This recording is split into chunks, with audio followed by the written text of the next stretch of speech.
What makes you think that it's uploading daily that would increase impressions? I wouldn't suggest that. So right now you have a product which not many people want, and your solution is to market it more. Maybe not a good idea. It's so impressions isn't based on if you've been uploading daily or not. There probably is some correlation to the consistency and your channel's performance in some ways. Impressions, and everyone should take this seriously, are the single most important metric on YouTube. Every YouTuber will tell you about click-through rate and watch time. Those are actually irrelevant. Those are outdated. They don't matter. If you get 100 times more impressions, that's what will make the difference in your channel. Click-through rate, watch time, those things can be argued. I've got videos that have got 4 million views and the click-through rate is 3%.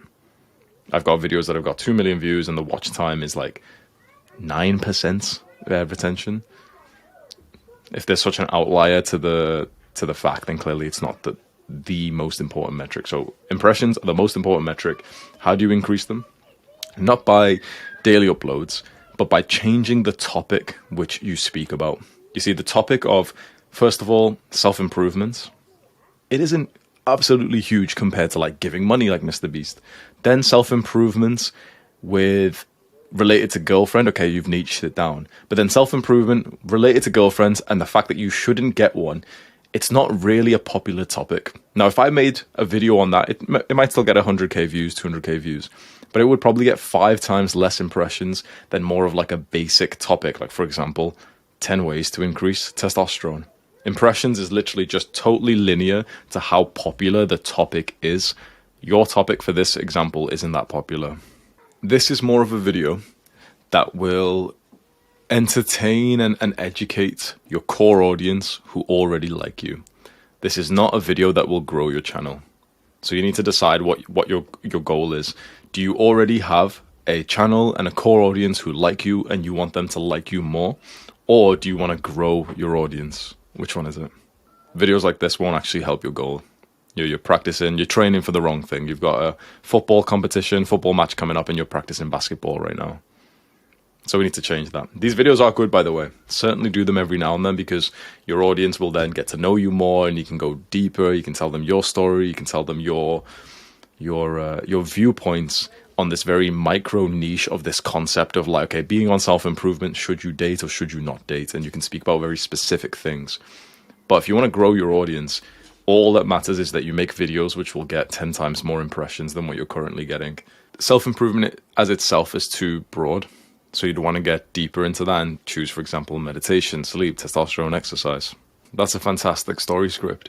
So I went through Expert Secrets solid 2 years ago.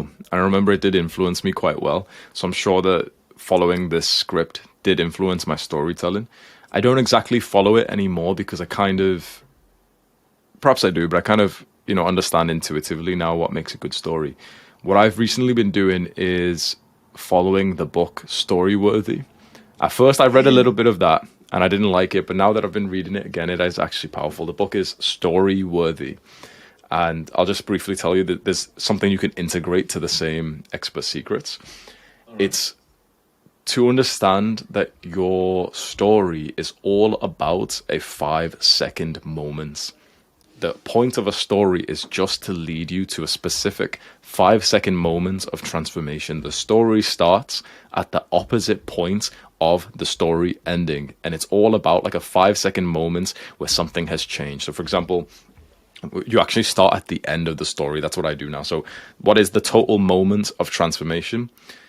Not just like, oh yeah, well, I became an entrepreneur and sweet. No. Specific. It was the day that you checked your YouTube analytics and you saw that it just crossed over $1,000 for the month of AdSense and you realized that that's the most money that you've made. It was the time that you got the notification. You're like, oh shit, I'm one of those guys who've got a Stripe notification with payments coming in. It was when you just did the calculation in your head and realized that you make more money than your father. That 5-second moment. The transformation was not, oh yeah, I became a YouTuber. It was like the literal genuine 5 seconds of when something clicked and you were like, oh wow, I've actually changed as a person.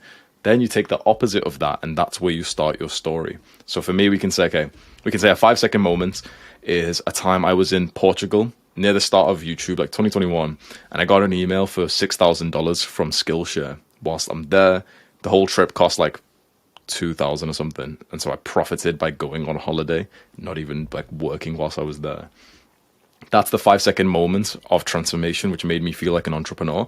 The start of that, what's the opposite of that? We can say it's a specific moment when I'm sat inside of work 2 years earlier in my full-time job. We can also say it's a specific moment 1 year earlier when I'm trying all these different businesses and I'm feeling frustrated that on this one particular day I woke up and just smoked weed all day, and at nighttime I was really disappointed in myself.